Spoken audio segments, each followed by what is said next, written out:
I appreciate you coming on the show. This is really an honor. Um, I just look forward to hearing about all the amazing work that you have done. For the viewers who may not recognize you, could you let them know, what your name is and definitely where you're from? My name is Tamra Davis, and I'm from Southern California. I'm a local Los Angelino. So and yeah, I grew up in Hollywood. I'm a Hollywood kid. Wow, that's amazing. People all around the world, we have this perception of Hollywood in our mind, but to actually live there and grow up there, people dream about even visiting. That's really amazing. I wanted to ask you, now when did you develop this passion for, film and music and comedy? Is this something you've always wanted to do since you were little, or did you get into it later? Well, when I was really close with my grandparents, and so they lived in Hollywood, and my grandma even went to high school in Hollywood. So they came out, and my grandfather was a comedy writer, and so he wrote jokes, and he wrote jokes for all like the big comedians at the time, like Milton Berle and Slappy White and Sammy Day. Like he wrote for all the comedians. And yeah, he had a company with Slappy White, like that was his partner. And also Red Fox he like would write for all of these guys. It was like one liners, so he was like the king of the one liners type of a thing. And so I grew up, and I at one point I lived with them in their basement, like that was like covered in 8x10s. And he'd have like, I would work for him, and he'd write a joke, and I'd have to put it on a 3x5 card and whatever topic it was on, and then I'd file it in a filing cabinet. So of course, like my friends and I, we would like whatever smoke pot and then go through the file and just do stand up comedy with his crazy one liners on these 3x5 cards. So I just kind of like loved comedy. I thought it was so funny. I grew up around comedians and jokes, and I don't know, but that wasn't really like, oh, I'm going to grow up and work on comedies or anything like that. It just kind of, I kind of just knew, I just thought things were funny. I grew up thinking about humor. Yeah. Wow, that's very interesting. That's amazing. I mean, it's a blessing to have that in your family because we take for granted some things that our grandparents might tell us, or our parents, or things we see, and then to see it come full circle for you to, do it at the highest level. Film some of the people's favorite, movies that make them laugh and have good memories with their family. That's truly, truly amazing. Yeah, so I definitely have a fondness for comedians and that world of the joke writer and the person who delivers the joke, and just that kind of relationship is really fun and interesting. Yes, definitely, definitely. Now, how did you get into the filming? Well, like I said, I grew up in Hollywood, and I was like a pretty young girl. And so I thought I was going to be an actress. I went to acting school and, whatever. I thought like I'm going to be an actress. And I started out with that idea, but then I realized that I just like, I didn't like it. I felt like there were so many girls that were so much like way better than me, so much more talented. And I somehow got to like um, see other directors direct. Like I had an opportunity. I went to Rome and I saw some of the masters direct, and I sat next to them. Or in America, I don't know. So somehow I figured I decided that I wanted to be a director, even though at that time there really weren't that many girl directors. So because this is like 67, this is like the late like 70s, early 80s. I mean, that's not like, oh, this is a job girls do. But I just was like, wow, I want to do that. Like, that looks like a lot of fun. I want to be a director. And yeah, like even I got on Francis Ford Coppola's set on when he was shooting One from the Heart. I was like a hustler. If there was somebody shooting a film, I tried to get on the set. I wanted to watch. I wanted to like see how movies got made. Um, so Francis Ford Coppola told me if I want to be a director that I should go to film school. And so then I went to LA City College. So there was a city college in Los Angeles. It was $50, tuition. So I didn't have money. I couldn't go to UCLA or USC. I didn't come from that kind of money. I was like a kind of a poor kid. Yeah, and so I just went to LA City College, and and that was great. It was totally the coolest experience because the people who went there, they weren't pretentious. They just wanted to make movies. They were regular people, and I got to make movies and show movies to just regular people, like who would normally be sitting in a movie theater. Instead, because I went to some of the classes, this is back in the day, this isn't now. Back in the day, if you went to a USC or UCLA class, it was just all white dudes that looked like Steven Spielberg or George. Like, it was only that. There weren't any women. There was no, it was just that, like dudes in khakis. And so I was like, that's not my, I would antagonize everybody if I went there. I don't know. So I guess I went to LA City College, and that was super fun. And then, yeah, and then I got out of college, and I thought, like, okay, I'm going to make a movie. I had like a script, I had like a whole thing, I had a soundtrack, I had like a whole presentation. And one of the bands that I did like a music video for one of the bands with the school equipment.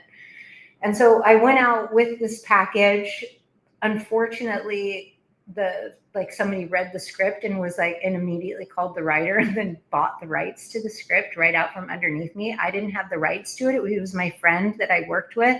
And so they called him up and they like offered him money, and of course he's going to take it. So I was like, oh my God. So, and they kind of laughed at, like, they were like, what kind of a young girl, like young girls weren't making movies in those days. I mean, even now it's probably hard for a 29-year-old girl to get a movie, but then it was just like, that's not possible. It was like, kind of like, what is this little girl doing in here? And so then I got a call right kind of soon after. I was so depressed, but then I got a call from a record company, Capitol Records, and it turns out I made that video, and they called me into the office and they said, how did you do this video? And I thought I was going to get in trouble because I didn't get the permission or anything. And I was like, I shot it in Super 8, like just with my school equipment. It just was me on the stick, whatever. And at the time, videos didn't have that kind of gritty handhold feel. Like, they all looked super slick, like whatever, they all look like White Snake, Billy Joel, like super expensive. And mine looked like, and all of a sudden they were like, here's a band, can you make a video for the, and I became a music video director. Like, just immediately got into doing MTV. So yeah, so I did almost 150 music videos. Yeah, I did a lot of music videos, and I loved it. It was so fun. It was the best thing you could do. I worked so much on so many different kinds of music and bands and everything. It was the best. Wow, that's an amazing story. Now I have to ask you, have you written a book about your life or thought about doing a documentary? I know. I did. I actually pitched a book recently, and I got a book deal. And so I wrote a book, but it's with one of those big Simon and Schuster. It takes forever. I can't even tell you when it's coming out, because I finished it in November, and but I had not finished it. I handed it in. Now I'm waiting for notes and stuff. So, but I did, because I want to encourage people to direct or pick up a camera or do it, because I think that making films is a really good way to tell stories. And if you're a writer, that's great, but I wasn't a writer. I saw things in visual, and I just felt like, I don't know, I just got really good with film. I don't know, picking up a camera. Nowadays you could pick up a camera, you could film it, there's editing, it's easier nowadays. So back then it was like Super 8, little teeny things that you tape together. It was really hard, but I was determined.